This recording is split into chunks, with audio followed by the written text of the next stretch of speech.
जय श्री राम। आइए आज सुनते हैं शिव पुराण में आगे, जिसमें लिखा है कि शिव पुराण के श्रवण की विधि और श्रोताओं के पालन करने योग्य नियम क्या क्या हैं।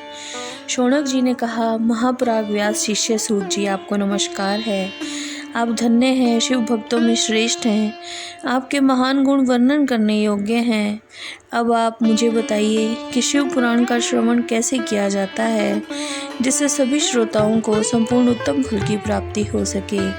सूत जी ने कहा, पहले किसी ज्योतिषी को बुलाकर दान मान से संतुष्ट करके अपने सहयोगी लोगों के साथ बैठकर बिना किसी विघ्न बाधा के कथा की समाप्ति होने के उद्देश्य से शुद्ध मुहूर्त का अनुसंधान कराएं और प्रयत्न पूर्वक देश देश में स्थान स्थान पर यह संदेश भेजें कि हमारे यहाँ शिव पुराण की कथा होने वाली है।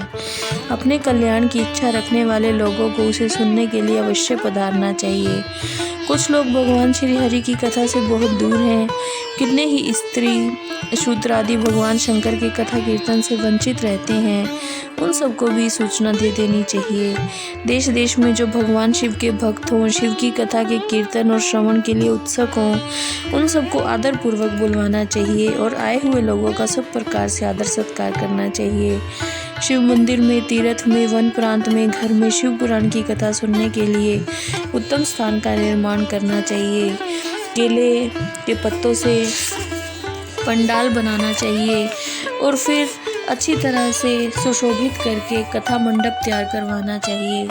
उसे सब और फल पुष्प आदि से सुंदर अलंकृत करें और चारों ओर ध्वजा और पताका लगाकर तरह तरह के सामानों से सजाकर सुंदर शोभा संपन्न बना दें। भगवान शिव के प्रति सब प्रकार से उत्तम भक्ति करनी चाहिए। वही सब तरह से आनंद का विधान करने वाली है। परमात्मा भगवान शंकर के लिए दिव्य आसन का निर्माण करना चाहिए। कथावाचक के लिए भी ऐसा दिव्य आसन बनाना चाहिए जो उनके लिए सुख दो सके।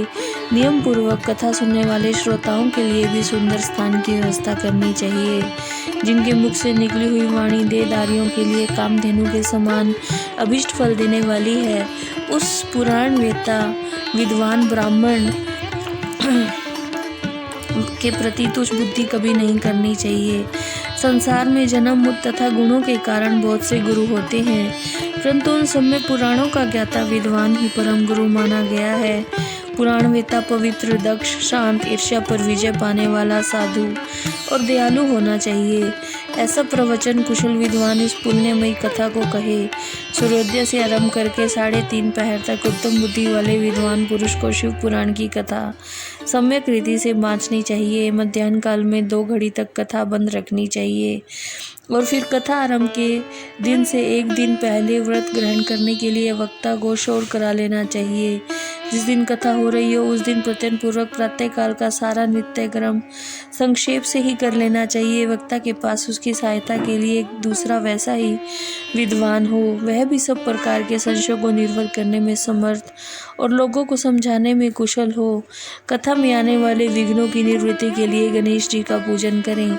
कथा के स्वामी भगवान शिव की तथा विशेषतः शिव पुराण की पुस्तक की भक्ति भाव से पूजा करें। तत्पश्चात उत्तम बुद्धि वाला श्रोता तन मन से शुद्ध और प्रसन्नचित हो आदर पूर्वक शिव पुराण की कथा सुने। जो वक्ता और श्रोता अनेक प्रकार के कर्मों में भटक रहे हैं, 6 विकारों से युक्त हैं, पाखंड पूर्ण बातें कहते हैं, वो पुण्य के भागी नहीं होते। जो लौकिक चिंता, धन, ग्रह, पुत्र आदि की चिंता को छोड़कर कथा में मन लगाए रहते हैं, उन शुद्ध बुद्धि पुरुषों को उत्तम फल की प्राप्ति होती है। जो श्रोता श्रद्धा और भक्ति से युक्त होते हैं, दूसरे कर्मों में मन नहीं लगाते, मौन, पवित्र और उद्देक शून्य होते हैं, वो ही पुण्य के भागी होते हैं। जय श्री राम।